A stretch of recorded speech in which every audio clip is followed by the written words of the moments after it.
sang surya padhang sumilak cahyane ngarengi rawuhipun besan daya-daya pyanipun Bapak Riyanto mapak lekasipun Kang Besan. Assalamualaikum warahmatullahi wabarakatuh. Waalaikumsalam warahmatullahi wabarakatuh. Monggo Besan wilujeng rawuhipun Besan. Inggih Bapak. Monggo kula dherekaken sami-sami momong dhateng ingkang putra nggih San. Inggih. Monggo kula dherekaken lenggah San. Matur nuwun Bapak. Piyok ginapyok kol rinangkul raket keket supeket tondo tresno linambaran rasa kang bingah anggenipun sami mangun bebesanan. Nalikaning sampurna wis kepareng Kang Besan lenggah sedayanipun lenggah swasana tentrem lerem menep pening pangadicara adat budaya salajengipun korobongan jangkep kapurwakan tumapaking tata cara adat kacar kucur gunakaya. Apa ta mungguh werdi tegesing adicara kacar kucur gunakaya minangka lambang wong bagus Andika Medyanto netepi darmane kakung minangka imaming keluarga kang tinanggenah wajib ngayemi sarta ngayani inggih tanggel jawab sakotahipun. Nalikaning samono kawistara wong bagus Andika wis nganti wujuting ponang gunakaya arupi wos ya beras kuning arta leceh kapulaga palawija sarwa kawak kasuntak sur pancur banyu kendi sok blogok banyu genthong tan wonten kang anisa katampi dening Dyah Ayu Mei dasar wanita ayu kang gemi setiti kebak ing pangati-ati nampi gunakaya peparingipun kakung tan wonten kang marebet tan wonten kang kaciji gunakaya pinethuk rapat binuntel sing set lekasing kandha pinanganten sarimbit swan dhateng Kang Rama Ibu nira. Monggo Rama Ibu tandha bekti kula wujuding ponang gunakaya kula pisungsungaken kunjuk wonten ngarsa paduka Rama Ibu. Iya nggih anakku bocah sakloron ibu tampa yen nang yonduk gawe bombong jroning penggaring Ibu Rama. Inggih Ibu Rama minangka tandha cehna bektinipun lare dhateng tiyang asepuh ugi nggambaraken bilih najanto benjang pinanganten sampun gesang mandiri boten badhe supe dhateng tiyang asepuhipun. Purna adicara kacar kucur sinambung dahar kembul bujana mangun Ndrawina.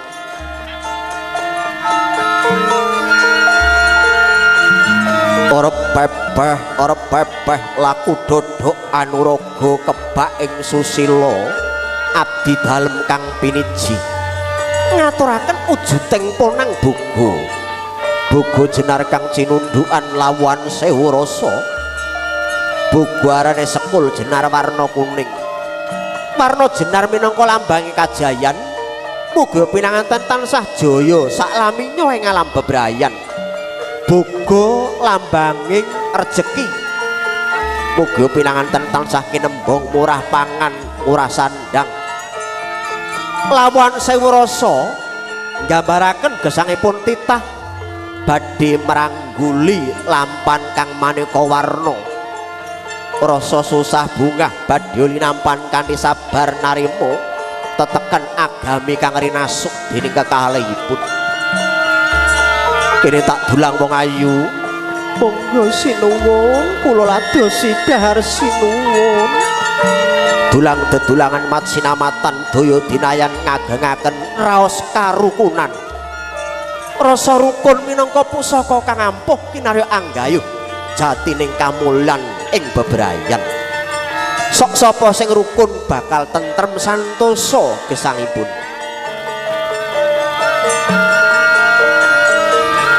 purnaning dar kembul pindaning wong agung eksigun daya Sultan Panembahan Senopati Kasultanan Mataram pinanganten arsa ngunjuk punang tirta kang sinebut Warih Adi ya tirta wening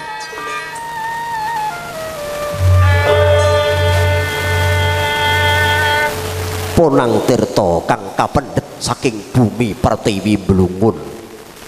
wening tirtane adem rasane mangkono jaring para winasis bismillahirrahmanirrahim ati-ati sira tangi damar jati manjinging telanging ati biar padang tetrawangan biar padang tetrawangan pulung sejati yo pinanganten sarimbit weninging tirta tumus sing sanubari salwiring pakarti tumindak ira pinanganten badhe tansah linambaran weninging penggalih miwah meneping kalbu kang tinemu hayu hayom hangayomi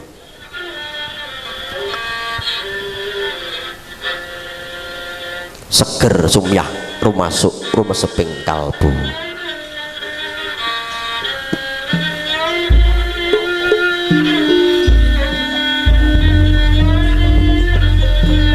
mencorong tejane sumuno agilar-gilar tondo cehno bilih kalenggan menika pinanganten wis kasinungan wahyu judu sejati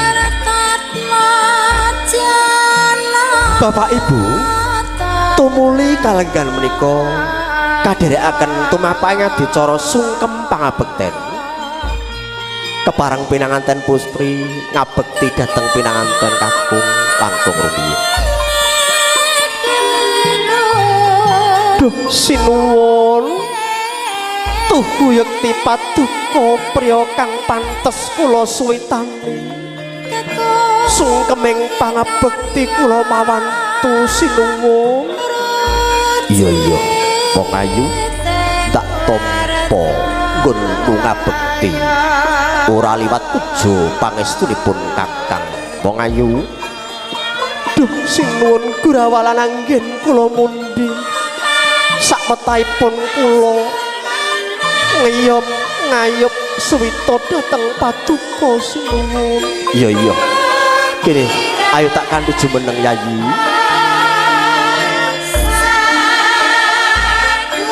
ngabekti dhateng kang kakung tuh nglenggana bilih sipating kakung menika minangka imaming keluarga minangka pengayomaning keluarga minangka sang guru laki sejati Priwusya kepareng sungkem nula kepareng kadanan kekalihipun jumeneng anglepas punang canela den lolos punang pusaka penganten diajeng muragi derekna pun kakang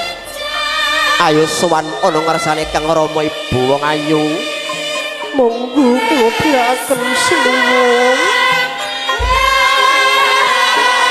gandeng orenteng runtung reruntungan ngabiyantara sebu wonten ngarsanipun Kang Rama Ibu prapta kang sinedya sakala abyuk tumungkul sungkem dhateng pepangkonipun Kang Rama Ibu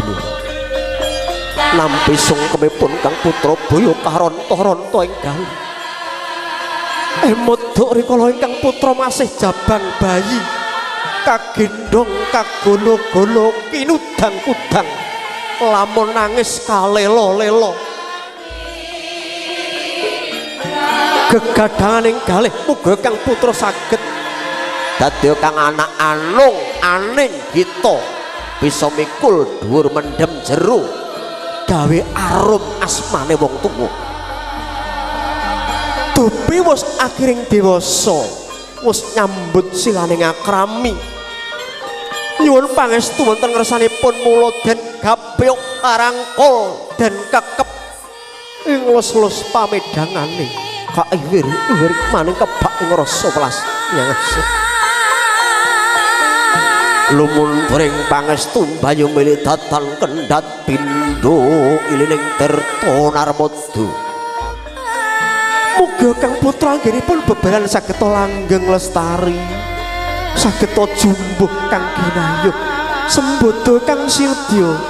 sageta mujudaken keluarga kang sakinah mawaddah warahmah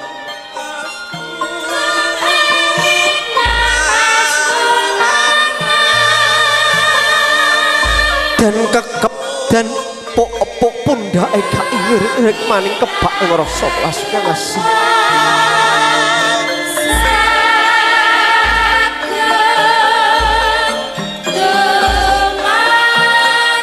Romo ibu bekti kula katurana ibu pangestu dalem ingkang kula suwun iya nduk iya bocah bagus iya yer anakku wong sigit wong jentara tak tresnani bocah sakoron tak balang puja pangestu muga nggonmu bebrayan jumbuh kang kok gayuh sembodo kang kok sedya aja gotang nggonmu ibadah dimen uripmu kebak ing barokah kaki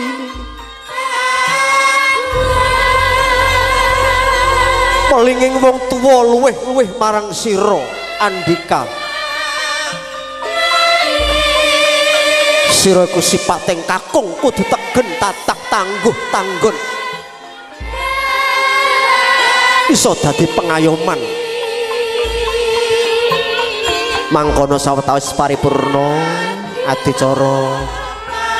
sungkem pangabekten tinata